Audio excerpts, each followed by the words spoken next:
Nutrition is always the basis of good, sound care for any animal, and that is why I, veterinary naturopath Dr. Kim Bloomer, offer consultations for those desiring guidance in integrating natural dog care into the lives of their dogs. My focus is always on health, prevention, and healing using nature, not drugs, surgery, or chemicals of any kind. I focus on helping you help your pets be well long into their golden years naturally, preventively. What I do is perform a health or lifestyle assessment of your pet and their daily routine, and then I educate you on how to help your pets live a healthy lifestyle, teaching you how to create and maintain good health in your pets. I am your first resort for your pet's health. Thank you, Kim. I appreciate you joining us today. I just wanted to go over a couple of things that many people ask me about when I talk about what you do for a living. So when we talk about a veterinarian naturopath, not a veterinarian, right. You explain that in that little blurb you just gave us.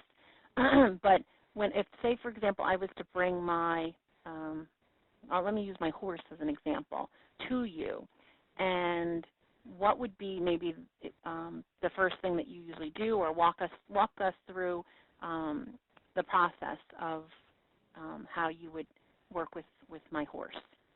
Well, I typically do work with the carnivores or the dogs and cats, Laura, but of course I do have a working knowledge, obviously, with horses.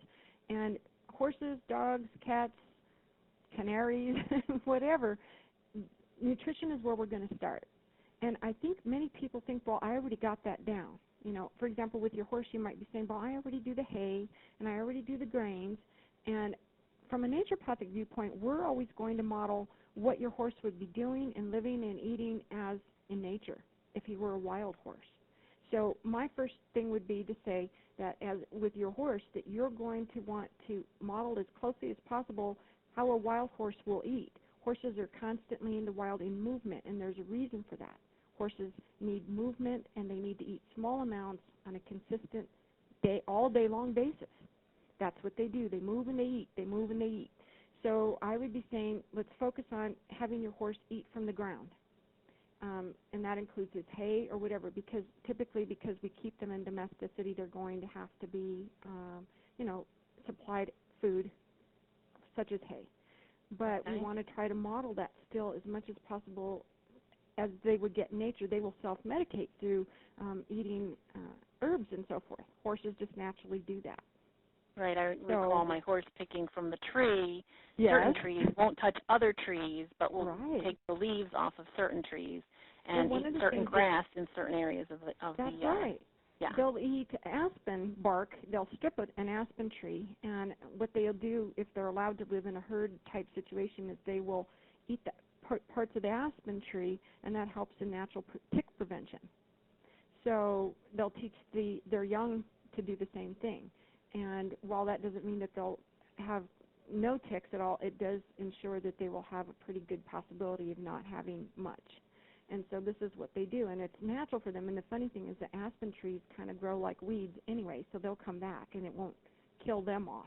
So if we watch and model nature, also horses don't, and a lot of people won't want to hear this, in order for their bodies to get enough blood supply to their heart, they need their feet to flex, and they can only flex if they're barefoot without shoes. So when the foot flexes and they're moving, it's pumping the blood to the heart, and the heart stays healthy, and the body moves, and the stomach is moving the way it's supposed to, and so forth. So the foot is like, I tell people, the way the position of the head on the ground and the foot flexing and moving, those are critical to a horse long-term and overall health. So by the time somebody comes to me, they got to be ready to hear something maybe probably totally contrary to what they've been used to hearing and been taught to hear. Okay.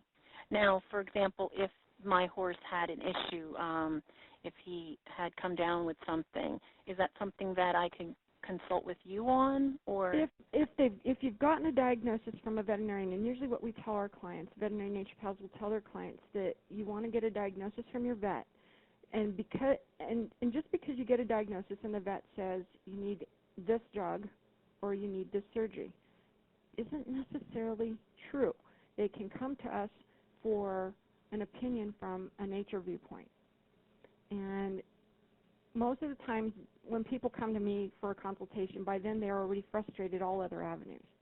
I wish they would come to me with a new puppy or a new kitten before they ever go down that path and have to come back and backpedal. So unfortunately, Laura, they are coming to me backpedaling.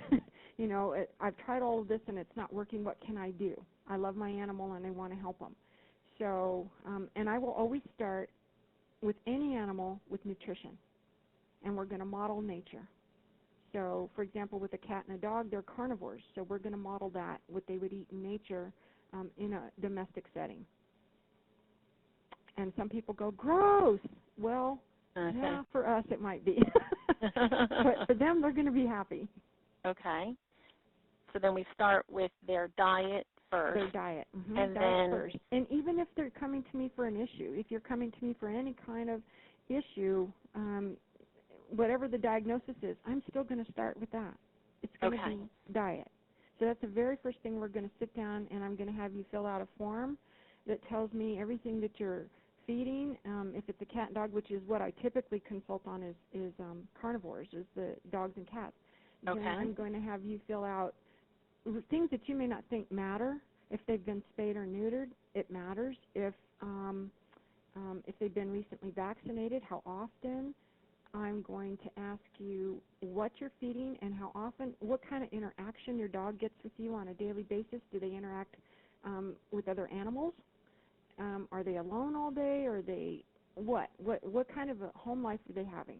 And then I'm going to ask you what kind of, and people probably always ask me, what does that have to do with anything? It has a lot to do. I ask them, what kind of cleaning products are you using in your home? What kind of products are you using in your yard?